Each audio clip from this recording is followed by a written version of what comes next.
नमस्कार, न्यूज़आवर के खास कार्यक्रम में आपका स्वागत है। मैं हूं देवेंद्र कुशवाहा। हाथरस हादसा अंधविश्वास से लवरेज वह कहानी जो एक बाबा के भ्रमजाल से शुरू हुई और 123 लोगों के जान लेने के बाद एक बड़े चर्चा का विषय बनी हुई है। इस मामले में मुख्य आयोजक गिरफ्तार किया जा चुका है। इस गिरफ्तारी के बाद बाबा एक न्यूज एजेंसी के माध्यम से प्रकट हुए हैं और हादसे पर दुख व्यक्त किया है। हाथरस हादसा मामले में एसआईटी जांच की रिपोर्ट भी सीएम को सौंप दी गई है, जो अलीगढ़ और आगरा कमिश्नर के नेतृत्व में तैयार की गई थी। क्या है इस जांच में, इस पर भी गौर करेंगे, लेकिन सबसे पहले बात करते हैं मुख्य आयोजक की गिरफ्तारी की।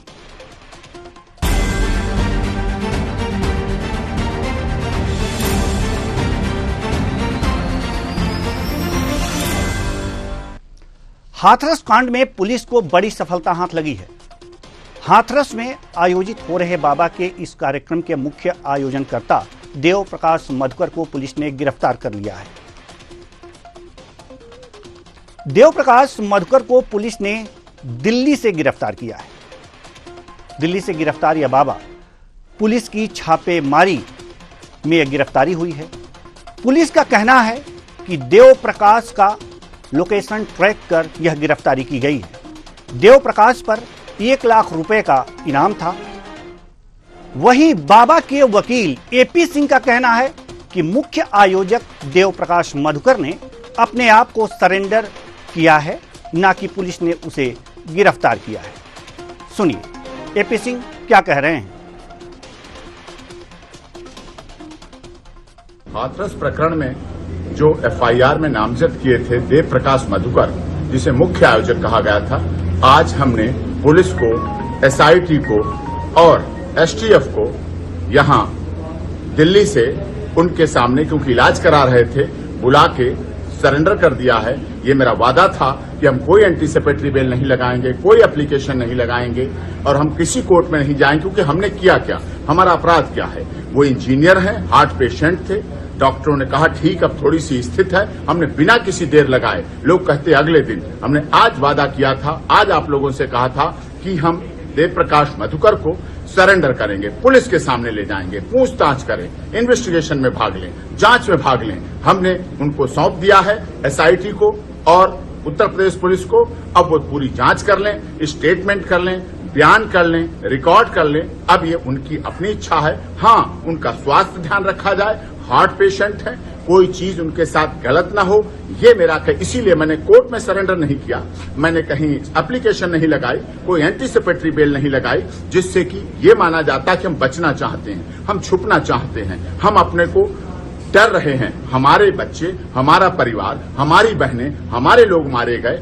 इसलिए मैं आपको, मीडिया ने हमारा जो सहयोग किया, हमारा साथ दिया, उनको भी हम धन्यवाद करते हैं। वैसे मुख्य आयोजक देव प्रकाश की गिरफ्तारी के बाद बाबा साकार हरि ने एक समाचार एजेंसी के माध्यम से अपनी वीडियो जारी की है। इस वीडियो में बाबा ने कहा है कि हम 2 जुलाई की भगदड़ की घटना के बाद से बहुत दुखी हैं। हमें और संगत को इस दुख की घड़ी से उबरने की शक्ति दें। सभी शासन और प्रशासन पर भरोसा रखें। हमें विश्वास है कि जो भी उपद्रवी हैं वो वक्त से नहीं जाएंगे। मृतकों के परिजन और घायलों की मदद हमारी कमेटी करेगी। सुनिए बाबा नारायण साकार हरि ने क्या कुछ। 2 जुलाई की घटना के बाद बहुत ही व्यथित हैं। प्रभु हमें बस संगत को इस दुख की घड़ी से उबरने की शक्ति दें। सभी शासन एवं प्रशासन पर भरोसा बनाए रखें। हमें विश्वास है जो भी उपद्रवकारी हैं वो बख्शे नहीं जाएंगे। हमने अपने वकील डॉक्टर एपी सिंह जी के माध्यम से कमेटी के महापुरुषों से ये प्रार्थना की है कि दिवंगत आत्माओं के परिजनों एवं इलाजरत घायलों के साथ जीवन पर्यंत तन मन धन से खड़े रहने का आग्रह किया है। इन सवालों के जवाब अभी किसी के पास नहीं है, इसलिए संदेह होता है कि बाबा मैनपुरी के आश्रम में ही आराम फरमा रहे हैं। फिलहाल अब बात करते हैं हाथरस हादसे की जांच पर। हादसे को लेकर पुलिस कई पहलुओं पर जांच कर रही है। इस मामले में एसआईटी की रिपोर्ट में सामने आई है कि भोले बाबा के सत्संग में मची भगदड़ लापरवाही और बद इंतजामी का नतीजा था। अलीगढ़ और आगरा कमिश्नर के नेतृत्व में तैयार यह रिपोर्ट 250 से ज्यादा पन्ने की है। इसमें 130 से ज्यादा लोगों के बयान दर्ज किए गए हैं। इसमें हादसों के कारणों का जिक्र किया गया है। साथ ही इस बात का भी जिक्र है कि कार्यक्रम की परमिशन लेने के दौरान आयोजन समिति ने अपने स्तर पर पूरे इंतजाम को मुकम्मल करने का आश्वासन दिया था, लेकिन वे फेल साबित हुए। हाथरस के सत्संग में बड़ी संख्या में आने वाले श्रद्धालुओं में नए श्रद्धालु ज्यादा थे, जो बाबा को देखने के लिए बढ़े। इसी दौरान भीड़ अनियंत्रित हो गई। भीड़ को सड़क पर नियंत्रित करने के लिए पुलिस प्रशासन की मदद मांगी गई थी।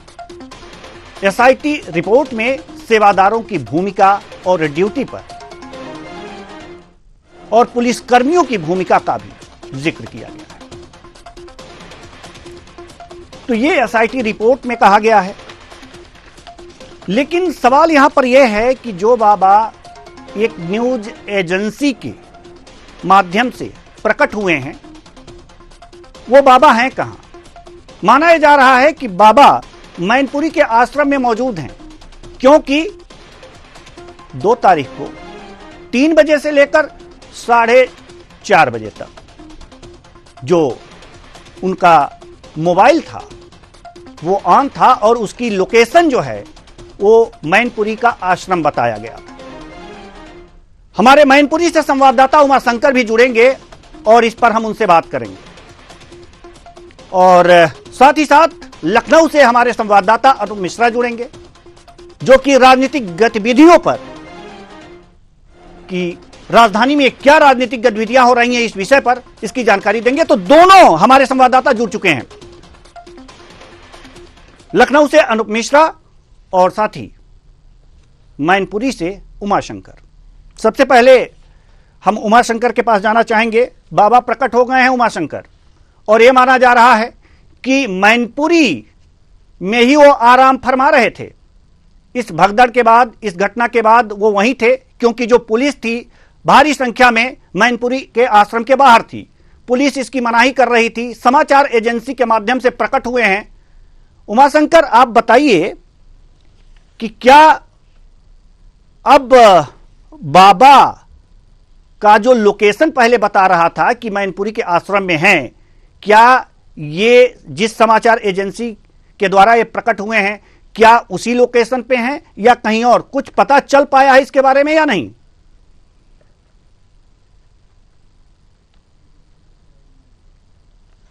चलिए उमाशंकर, हम आपके पास आएंगे। आपकी आवाज हम तक नहीं पहुंच पा रही है। हम सीधे लखनऊ चलते हैं, जहां पर अनूप मिश्रा हमारे साथ हैं। बाबा प्रकट हो गए हैं और मुख्य आयोजक गिरफ्तार कर लिए गए हैं। इसको लेकर राजधानी में क्या हलचल है? जी बिल्कुल देवेंद्र जी, हम आपको बताते हैं पहले कि जिस तरीके से नाटकीय ढंग से आपको बताते हैं कि बाबा जो है प्रकट हुए हैं और एक निजी न्यूज एजेंसी को उन्होंने साक्षात्कार देकर के कहा है कि हम जो 2 जुलाई की घटना हुई है उससे काफी व्यथित हैं और उन परिवारों के लिए भी जो है संवेदना व्यक्त करते हैं। अपनी जो कमेटी है, अपने जो सेवादार हैं, उनको ये, उनके माध्यम से उनके परिवारों को ये भरोसा दिलाते हैं कि हम उनकी आजीवन देखरेख करेंगे, सेवा करेंगे। लेकिन सबसे बड़ा सवाल ये उठता है देवेंद्र जी कि अभी तक भी बाबा का नाम एफआईआर में नहीं है। बाबा मैनपुरी के ही आश्रम में थे। इसके बाद पुलिस उनके पास नहीं पहुंच पाती है और न्यूज चैनल वहां पर पहुंचकर उनकी जो है जो इंटरव्यू ले लेता है, रिलीज करता है।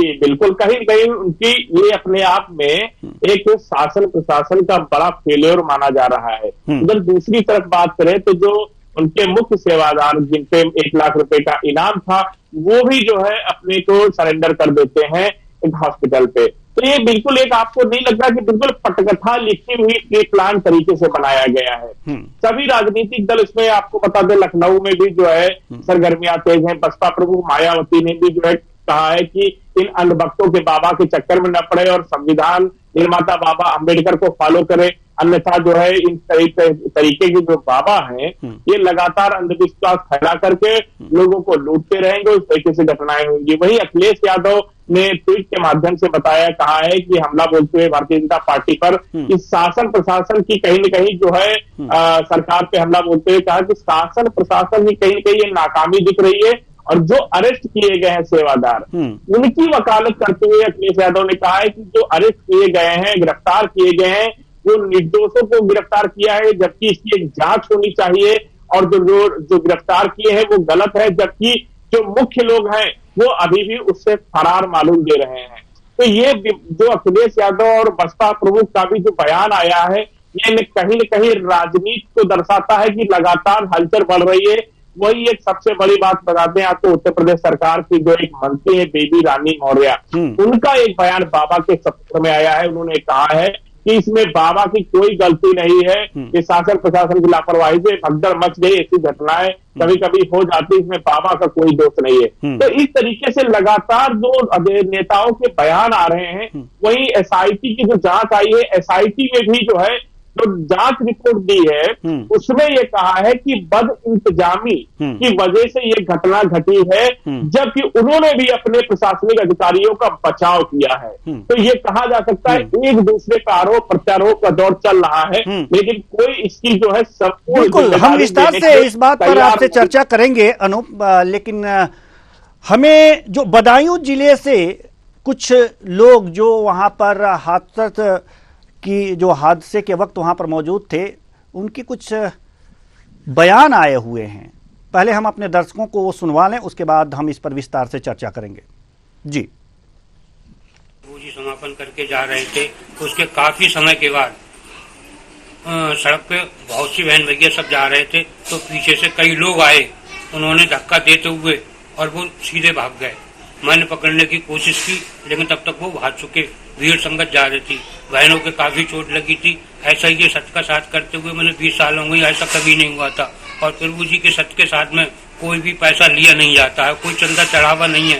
प्रभु जी कहते हैं कि सत्य का साथ करने के बाद आप चलो तो बहन भाई आप चलो, बहन भाई आप आगे के बहन आप आगे, धक्का मुक्की नहीं होती। ये किसी और की साजिश है ये, और मीडिया वाले चढ़ा बढ़ा के बोल रहे हैं, ये गलत बोल रहे हैं, सरासर गलत बोल रहे हैं। शासन जी उस दिन मैं उसी हादसे में थी। 2 तारीख को सिकंदराबाद मेरा जाना हुआ था और मेरे पास ब्लैक कमांडो की वर्दी है। यह हादसा हरि जी के जाने के बाद हुआ है और ये सोची समझी साजिश लोगों के द्वारा की गई है। ऐसा हुआ था, हादसे में धक्का मुक्की दी गई थी और कम से कम 8 से 10 लड़कों का गैंग था जो एकदम आया था और ब्लैक कमांडो की वर्दी में ही उन्होंने हमारा फायदा उठाया है। मतलब ब्लैक कमांडो की वर्दी में वो लोग तैयार थे, उन्होंने धक्का दिया और लूटा पार्टी मंगाई है। महिलाओं के साथ के ऊपर, महिलाओं के ऊपर कुचल दिया है उन्होंने पूरी तरीके से महिलाओं को, और ऊपर निकल के गए थे, उसमें मैं भी दबी हुई थी। और उसके बाद में इतना मुश्किल से निकलना हुआ है। शासन जी और ये हरि जी को बदनाम कर रही है मीडिया, इन्हें सच कुछ भी नहीं पता, ये बस सुनाए गए जो है वो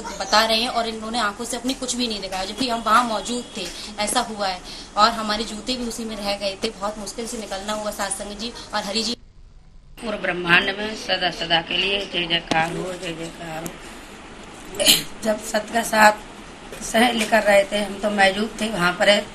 जब आत्मा सत्य के साथ के समापन के बाद आधे घंटे के बाद ये हादसा हुआ है। जब हम निकल रहे तो 8-10 भाई थे, उन्होंने इस तरीका से धक्का दिया जो एक दूसरे के भाई एक दूसरे के प्रति भाई बहन गिर गए। और गिरने के बाद जो 8-10 भाई थे वो एक दूसरे के ऊपर, कोई सर पे पैर रखा, कोई पीठ पे पैर रख के निकल रहा था और उन्होंने बचाने की कोई कोशिश नहीं की। एक भैया थे तो सिकंदराबाद पर सत्य के साथ में जो घटना हुई है, उस घटना में मैं वहाँ पर मौजूद था। मैंने देखा नारायण हरि 12 बजे आए थे और उन्होंने अपना सत्य का साथ किया, अपनी बाणी दी और बाणी देने के बाद नारायण हरि 1:30 बजे वहाँ से समापन करके चले गए। उस समय मैं वहाँ पर मौजूद था। मैंने देखा कि सब वहाँ पर शांति है और सब भाई बहन शांति से निकल रहे हैं। जब हम निकल के बाहर आते हैं रोड पर, तब देखते हैं थोड़ी देर में भगदड़ मच जाती है। उस भगदड़ में जमीन पर पानी फानी तो था ही, बारिश का कीचड़ भी थी, कुछ भाई बहन उसमें। तो अभी आपने देखा, ये प्रत्यक्षदर्शी हैं जो वहाँ पर गए थे और इस हादसे के प्रत्यक्षदर्शी हैं। अभी भी श्रद्धा इनकी बनी हुई है। भारत है और भारत में कहा जा सकता है अनूप कि अब श्रद्धा का क्या कहें, आस्था का क्या कहें, लोग व्यक्ति को ही भगवान मानने लग रहे हैं। बड़ा कष्ट होता है ये देखकर और सुनकर कि जब पढ़े लिखे लोग भी और ऐसे युवा भी भक्ति में इस तरह से चूर हैं कि ये भक्त गुरु और भगवान में अंतर करना नहीं जानते। गुरु को भगवान समान माना जा सकता है लेकिन भगवान नहीं माना जा सकता। और जब तक इस तरह के अंधविश्वासी लोग यहां पर रहेंगे, ऐसी घटनाएं होती रहेंगी। चलिए हम आगे जिक्र करते हैं एसआईटी रिपोर्ट के बारे में कि राजधानी में हलचल क्या हो रही है। हाथरस अलीगढ़ और आगरा के जो कमिश्नर थे उनके नेतृत्व में एसआईटी रिपोर्ट तैयार की गई है। खास बातें क्या हैं? क्या उसमें भी बाबा को दोषी करार नहीं दिया गया है या दोष देते हुए कोई संकेत नहीं किया गया है? जी बिल्कुल, हम आपको बता दें कि आगरा और अलीगढ़ की जो रिपोर्ट एसआईटी की आई है, उस एसआईटी में आपको बता दें कि 90 लोगों के जो है बयान दर्ज किए गए हैं और 250 पेज की जो ये रिपोर्ट तैयार की गई है, जिसमें जो साफ तरीके से जो इल्जाम लगाए गए हैं, जो दोषी पाए गए हैं, उनको बताया है कि जो सेवादार हैं उनकी बद इंतजामी की वजह से ये भगदड़ मची और घटना हुई। साथ साथ में अफसरों के बारे में सिर्फ इतना कहा गया है कि अफसर जो है इस हालात का जो जायजा लेने में असफल रहे हैं। तो कुल मिला के आपको बता दें कि ये जो पूरी जांच रिपोर्ट एसआईटी है, ये सेवादारों के इर्द गिर्द और जो छोटे जो प्यादे हैं उन्हीं के इर्द गिर्द घूमकर रही जा रही है। जो मुख्य बाबा है, जो मुख्य आरोपी कह सकते होना चाहिए था, जिसने पूरी व्यवस्था की, क्योंकि जो बाबा ही इसका सर्वे सर्वा था, तो उसको इस चीज की व्यवस्था करनी चाहिए। उनको जो है सरकार को, शासन को हालात के बारे में सही अंदाजा बताना चाहिए था कि कितनी जनसंख्या वहां पर आ रही है। अब 80,000 की परमिशन लेने के बाद ये 2.5 लाख की संख्या आती है, तो ये तो छुपाने वाली बात होती है, क्योंकि प्रशासन भी कहीं न कहीं जब परमिशन देता है तो 80,000 के हिसाब से अलग जो नॉर्म्स होते हैं और 2.5 लाख की संख्या के अलग नॉर्म्स होते हैं, जिनके अंतर्गत जो नियमावली के अंदर वो परमिशन देते हैं। तो ये बाबा ने उसको पूरी तरीके से छुपाने का काम किया, जिसके कारण भीड़ इतनी बढ़ गई, क्योंकि 2.5 लाख भीड़ बहुत होती है। और दूसरी चीज नहीं अनूप मिश्रा, हम इस बात को थोड़ा सा दूसरे नजरिए से देखना चाहते हैं। कारण यह है कि अगर बाबा के सेवादारों ने, आयोजकों ने इस बात को छुपाया या इस बात को छुपाने का प्रयास किया, तो एलआईयू क्या कर रहा था? एलआईयू को तो स्थानीय प्रशासन को सूचना देनी चाहिए थी। तो चलिए हमारे तो कुल मिलाकर के अगर जो देखा जाए यहां पर, तो मुख्य आयोजक कर्ता गिरफ्तार किया गया है। वकील साहब को आपने सुना, एपी सिंह, वो यही एपी सिंह हैं एडवोकेट, जिन्होंने निर्भया मामले के दोषियों की जो फांसियां हैं, फांसी जो है कई बार इन्होंने टाली थी, अब बाबा को बचाने आए हैं। खैर ये वकील हैं और ये कुछ भी कर सकते हैं। बात अगर जो हम मैनपुरी की करें तो मैनपुरी आश्रम में बताया जा रहा है, पुलिस को पता नहीं है, समाचार एजेंसी को पता है। समाचार एजेंसी के माध्यम से प्रकट हो रहे हैं बाबा, और पुलिस को, खुफिया विभाग को यह पता नहीं है। यह सोचने और समझने वाली बात है। वास्तव में अगर जो देखा जाए तो कहीं ना कहीं ऐसा लगता है कि शासन और प्रशासन मिलकर बाबा को बचा रहा है। अगर बाबा को बचा रहा है तो इसके पीछे कारण क्या है? इसके पीछे सिर्फ एक ही कारण हो सकता है और वो है वोट बैंक। यानी कि बाबा के पास श्रद्धालुओं की, जैसे कि अभी आपने सुना कि श्रद्धालु जो वहां पर गए थे, भीड़ देखे, हादसा देखे, कुचलते हुए लोगों को देखे, लेकिन क्या असर है? बाबा निर्दोष है, कह रहे हैं बाबा निर्दोष हैं। तो जब इस तरह के लोग हैं तो सरकार भी समझती है और राजनीतिक दल भी समझते हैं, और इसी समझ के कारण बाबा आराम से कहीं छिपे हुए हैं। हमें लगता है कि सभी लोग जानते हैं बाबा कहां हैं। वकील साहब ने कहा कहीं गए नहीं हैं, यहीं हैं, समय आने पर प्रकट कर दिए जाएंगे। तो प्रकट हो रहे हैं धीरे धीरे वीडियो के माध्यम से, कभी साक्षात प्रकट हो जाएंगे बाबा। जो हमारे संवाददाता अनूप मिश्रा हमारे साथ पुनः जुड़ गए हैं। अनूप, हम लोग बात कर रहे थे एसआईटी और एलआईयू पे कि मेरा नजरिया कुछ अलग है। मेरा नजरिया यह है कि अगर जो आयोजनकर्ता बात को छिपा रहे थे या फिर सेवादार बात को छिपा रहे थे कि इतनी भारी संख्या में भीड़ आई, तो एलआईयू क्या कर रहा था?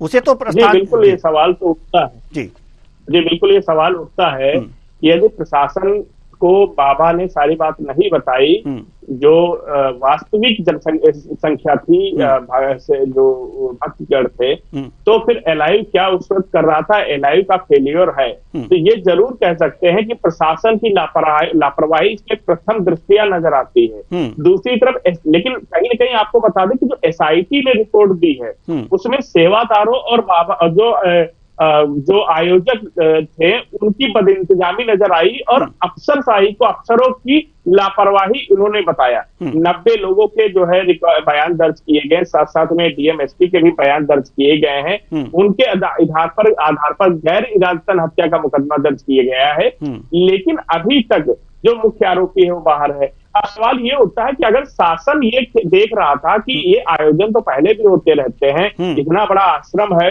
तो पुलिस का आना जाना भी लगभग वहां लगा रहता है, क्योंकि जब भी कोई ऐसा कार्यक्रम होता है तो पुलिस उसकी जो है आती है, एक बार जो है निरीक्षण करती है कि आपके यहाँ व्यवस्थाएं क्या हैं। 80,000 लोगों की जब हम वहां पे परमिशन देते हैं तो 80,000 की संख्या कम नहीं होती है जी, उसकी क्या व्यवस्थाएं हैं। और इसके साथ साथ में पानी का, पीने का पानी, निकास द्वार और साथ साथ में जो है व्यवस्थाएं सुरक्षा की क्या है, ये कई पैरामीटर्स होते हैं उसको जो परमिशन देने के। तो इन सब पे देखा जाए तो प्रशासन ने ध्यान नहीं दिया, पुलिस की अतिरिक्त व्यवस्था नहीं की गई, केवल सेवादारों। अब आप सेवादार की बात करते हैं कि किसी को वर्दी पहना देना या काले कपड़े पहना देना वो कोई पुलिस नहीं हो जाती है जी, या ना वो कोई जो है बहुत बड़े ब्लैक कमांडो हो जाते हैं। जो ब्लैक कमांडो या पीएसी या पुलिस होते हैं उनकी अलग ट्रेनिंग होती है, उनको अलग जानकारी होती है कि कैसे भीड़ को नियंत्रित किया जाता है। किसी को भी कपड़ा पहना देने से वो ब्लैक कमांडो थोड़ी ना हो जाएगा।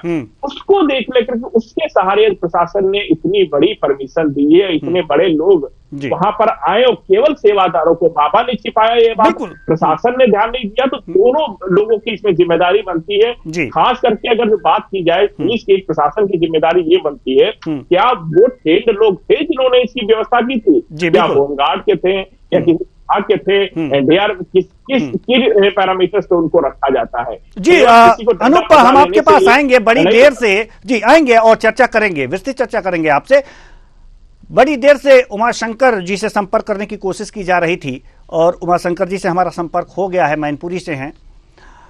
सवाल वही है पुराना उमाशंकर, बाबा जी मैनपुरी के आश्रम में होने की आशंका थी बाबा जी की कि मैनपुरी के आश्रम में ही हैं, क्योंकि 2 जुलाई को 3 बजे से लेकर 4:30 बजे तक जो संकेत मिले हैं, वो जो लोकेशन ट्रैक हुए हैं वो वहीं के बता रहे हैं, आश्रम के ही बता रहे हैं। उसके बाद आश्रम से बाहर भारी पुलिस बल तैनात किया गया था। तो अगर बाबा नहीं थे तो तैनाती किस लिए, पुलिस की तैनाती किस लिए, किसकी सुरक्षा में पुलिस तैनात थी? और अगर हर आश्रम पर, अगर जो आश्रम को ही बचाना था तो हर आश्रम पर पुलिस क्यों नहीं तैनात की गई थी? ये तमाम सवाल हैं। तो क्या अब जो समाचार एजेंसी को के माध्यम से प्रकट हुए हैं जो बाबा, क्या ये अब स्पष्ट हो गया कि बाबा जी मैनपुरी के आश्रम में ही थे या अभी भी सस्पेंस बना हुआ है? मैनपुरी के आश्रम में ही मौजूद हैं और अभी तक बाबा नहीं निकले। इनके निकलने की पुष्टि तो हो रही थी कि बाबा यहाँ से निकल गए हैं, लेकिन जो ये मैसेज जो सर गया है वो मैसेज कहीं ना कहीं यहीं से गया है किसी के माध्यम से। लेकिन यहाँ पर पुलिस और पीएससी का बल लगा दिया गया। पहले यहाँ पर पीएससी का बल नहीं था, केवल पुलिस थी। अब यहाँ पर एक गाड़ी पीएससी बल भी तैनात कर दिया गया और पहले तो आश्रम के आसपास पुलिस थी, अब पुलिस को खेतों में भी खड़ा कर दिया। मीडिया को 200 मीटर की रेंज में रखा जा रहा है, इनको आश्रम के आसपास नहीं रखा जा रहा है। और मेन बात ये भी है क्योंकि प्रशासन इस क्योंकि हाथरस में जो इतना कांड हुआ था, पुलिस खुद लापरवाह साबित हो रही है। प्रशासन ने कोई भी सपोर्ट नहीं किया गया है और कुछ महिलाओं से भी ये सूचना प्राप्त हुई है कि काली ड्रेस में। ठीक है, वो बातें हम बाद में कर लेंगे, लेकिन आप ये बताइए कि आश्रम से 200 मीटर की दूरी पर मीडिया कर्मियों को रखा गया है और आश्रम के अंदर जाने पर पाबंदी लगा दी गई है। क्या मीडिया ने प्रश्न किया है पुलिस के अधिकारियों से कि ऐसा क्यों है? अगर बाबा वहां नहीं है तो ऐसा क्यों किया जा रहा है? वहाँ पे सर जब पुलिस से जितने भी आला अधिकारी यहाँ आ रहे हैं, इनसे बात करने की कोशिश करते हैं तो ये अपना मुंह पे टॉवल लगाकर ये गाड़ी में बैठ जाते हैं। गाड़ी में बैठने का रवाना गाड़ी इस तरीके से निकाली जाती जैसे कि इनके पीछे कोई बहुत बड़ा दिग्गज माफिया लगा हो। मैनपुरी का प्रशासन किसी तरीके से कोई बात बताने को तैयार नहीं। यहाँ पर मैं जिस थाना क्षेत्र में मौजूद हूँ, जहाँ पर आश्रम, यहाँ का क्षेत्र अधिकारी भी चुप्पी साधे हुए हैं, वो भी कुछ बताने को तैयार नहीं है। ऐसा लग रहा है कि प्रशासन को किसी तरीके से गहरे दबाव में रखा जा रहा है और प्रशासन किसी बात को बताने को तैयार नहीं निकल। जब भी कोई आला अधिकारी आता है वो सीधे आश्रम में प्रवेश करता है, 1 घंटे बाद जब लौटता है उसके मुंह पे टिप्पी लग जाती है, टेप की बताने का नाम नहीं लेते हैं। ऐसा पता क्या हो रहा है। और ठीक है, हम आएंगे आपके पास उमाशंकर आएंगे और भी तमाम सवाल हैं जो आपसे उसके जवाब जानने हैं। अनूप मिश्रा लखनऊ से हमारे साथ जुड़े हुए हैं। अनूप मिश्रा जी, सवाल यहां पर यह है कि कुछ न कुछ तो है कि ये तो क्लियर हो गया, प्रशासन बताए ना बताए, कि जो बाबा हैं मैनपुरी के आश्रम में हैं, लेकिन मीडिया बताने से माफ कीजिएगा, प्रशासन इसे बताने से डर क्यों रहा है? इसके पीछे का कारण क्या हो सकता है? जी बिल्कुल देवेंद्र जी, जिस तरीके से मीडिया को दूर रखा गया, अभी कुछ समय पहले बता दूं, करीब 3 दिन पहले की बात है कि जब मीडिया वहां पर जा रही थी, उनके जो सेवादार हैं जो कि उनकी वर्दी में थे, वो वर्दी पे गेट पे खड़े हुए थे और वो किसी को भी अंदर नहीं जाने दे रहे थे। लेकिन कुछ खाने पीने की जो सामान है वो लगातार आश्रम से आ जा रहा था। प्रशासन को कहीं न कहीं ये पता है कि बाबा कहाँ है। प्रशासन भी इसमें कहीं न कहीं जो है काफी कुछ छिपा रहा है। वहीं अगर मीडिया में चीजें ना आ पाए, प्रशासन इसके साथ साथ राजनीतिक दल बीच में उनके बचाव में आ रहे हैं, तो ये कहीं न कहीं कड़ी गुड़ती नजर आ रही है। राजनीतिक दलों से बात की जाए या राजनीतिक व्यक्तियों की बात की जाए, और प्रशासन की जो लापरवाही या प्रशासन के भी कमियां कहीं न कहीं नजर आ रही हैं। तो ये एक बड़ी जांच का विषय है। अब क्या कारण है कि इसमें जो है मुख्यमंत्री के संज्ञान में तो ये चीजें मीडिया के लोग या उनके जो विभागीय अधिकारी है तो उनको उस चीज से अवगत करा ही रहे होंगे कि आखिर बाबा है कहाँ। बाबा इतने बड़े तो कोई बहुत बड़े कोई आतंकी गिरोह के तो है नहीं कि वो विदेश छोड़ के चले गए या कोई बहुत बड़े माफिया हो। अगर बाबा मैनपुरी से वीडियो जनरेट करके भेज रहे हैं एक प्राइवेट एक न्यूज एजेंसी को, तो इतनी जो है प्रशासन की लापरवाही नजर आए कि आखिर बाबा को क्यों नहीं अरेस्ट कर रही है। बाबा लगातार अपने बयान दर्ज कर रहे हैं और आपको बता दें, कहते हैं कि हमारे यहाँ के लोग की याददाश्त बड़ी कमजोर है। धीरे धीरे कहते हैं कि वक्त हर चीज को बदल देता है। ये समय पास कराया जा रहा है। समय जितना बढ़ता जाएगा मुद्दा उतना कमजोर होता जाएगा और तब तक कोई ऐसी घटना या कोई राजनीतिक उथल पथल होगी और वो जो हाथरस कांड है वो पीछे हो जाएगा और उसी समय पे बाबा का भी सब काम हो जाएगा। वो बाहर भी आ जाएंगे और इनको क्लीन चिट भी मिल जाएगी, जैसा हमेशा होता आया है। और इसके बाद जो है ये फिर वैसे ही चलता जाएगा। और एसआईटी रिपोर्ट में एक और बात आई है अनूप, जल्दी से हम अब चाहेंगे क्योंकि समय बहुत कम बचा है, शायद बचा भी नहीं है, तो हम ये जानना चाहेंगे कि जो एसआईटी रिपोर्ट है उसमें ये कहा गया है कि पुलिस से सहायता मांगी गई थी भगदड़ के दौरान, किसने मांगी थी? और भगदड़ के दौरान पुलिस से सहायता मांगी गई थी, यह बात समझ में नहीं आ रही। अगर भगदड़ हो रही है तो उसमें कौन सी सहायता, कौन सी कंपनी तुरंत अकस्मात वहां पर प्रकट हो जाएगी? बाबा जी का चमत्कार तो है नहीं कि बस यहां से बस जल छिड़क दिए और हो गया। जी बिल्कुल आप सही कह रहे हैं। देखिए, अगर कोई घटना शुरू हो जाती है, कारित हो जाती है और भगदड़ मच जा रही, उस कंडीशन में जो प्रथम अगर किसी को जो सूचना होती है वो सिर्फ 112 होती है। इसके अलावा आप कोई फोन की नहीं कर सकते हैं, कोई आपको इमीडिएट जो है सहायता नहीं मिल सकती सिवाय 112 के। और उस पे इन्होंने फोन किया है तो कितने पुलिस वाले होते हैं? एक जवाब में 3 से 4 पुलिस वाले होते हैं और 2.5 लाख की जो संख्या होती है, तो वो उनको संभव नहीं हो पा सकता है। केवल जो है जो सेवादार, ये कह सकते हैं बाबा, अपना पल्ला झाड़ने के लिए कह रहे हैं कि पुलिस से मदद मांगी गई।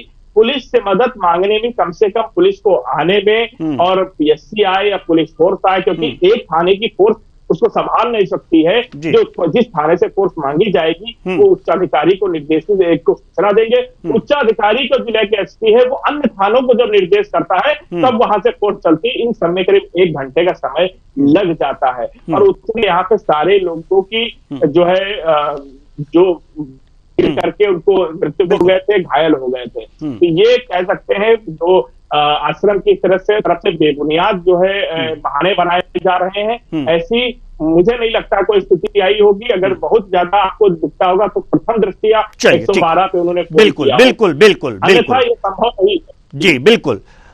उमाशंकर, हम आपसे एक अंतिम सवाल लेना चाहेंगे, जल्दी से बताइएगा कि वहां भी आश्रम है तो अनुयायी होंगे, उनसे आपकी बात भी हुई होगी, क्या अभी भी आंखों से पट्टी खुली है या नहीं?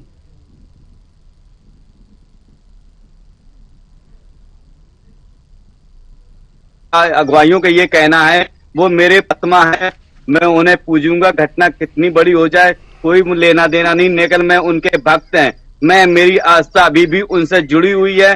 बाबा कुछ ऐसा करेंगे जो ऐसा मामला हुआ है कहीं ना कहीं इसे सही करने की कोशिश करेंगे। कई मेरी बात वो भक्त अभी जो भी हैं अभी बाबा के पक्ष में ही बात बोल रहे हैं, अब बाबा को ही अपनी आस्था मान रहे हैं। और यहाँ पर मैंने कई कांस्टेबल भी ऐसे मुझे मिले हैं, पुलिसकर्मी, वो भी इसी बात को दोहरा रहे हैं कि बाबा ने तो मेरे काफी दुख हर दिए हैं और हमने जो भी उनसे कहा है तो मैं वहां पर बिना वर्दी के गए मैंने मांगा भी है। लोगों का दुख जल्दी हर लेते होंगे। चलिए, बहुत बहुत धन्यवाद सभी हमारे जो संवाददाता हैं। अनूप जी, आपका भी बहुत बहुत धन्यवाद। उमाशंकर, आपका भी बहुत बहुत धन्यवाद, आपने अच्छी जानकारी जुटाई थी। तो कुल मिलाकर के अगर जो देखा जाए तो बाबा अब प्रकट हो गए हैं, न्यूज एजेंसी के माध्यम से प्रकट हुए हैं और शायद साक्षात भी प्रशासन के सामने जरूरत पड़ने पर प्रकट हो जाएंगे।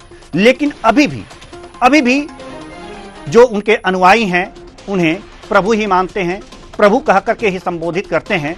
शायद इन अज्ञानियों को यह पता नहीं है कि भगवान और इंसान में अंतर होता है, और वास्तव में अगर यही अंतर पता हो जाता तो अंधभक्ति भारत से जड़ से मिट जाती, लेकिन ये नहीं मिट रही है। और जैसा कि अभी हमारे संवाददाता ने बताया कि कुछ पढ़े लिखे लोग, प्रशासनिक प्रशासनिक कर्मचारी भी अंधभक्त बने हुए हैं। ऐसे में क्या किया जा सकता है, अब ये समझ से बाहर है। फिलहाल इस कार्यक्रम में इतना ही, मुझे दीजिए इजाजत, नमस्कार।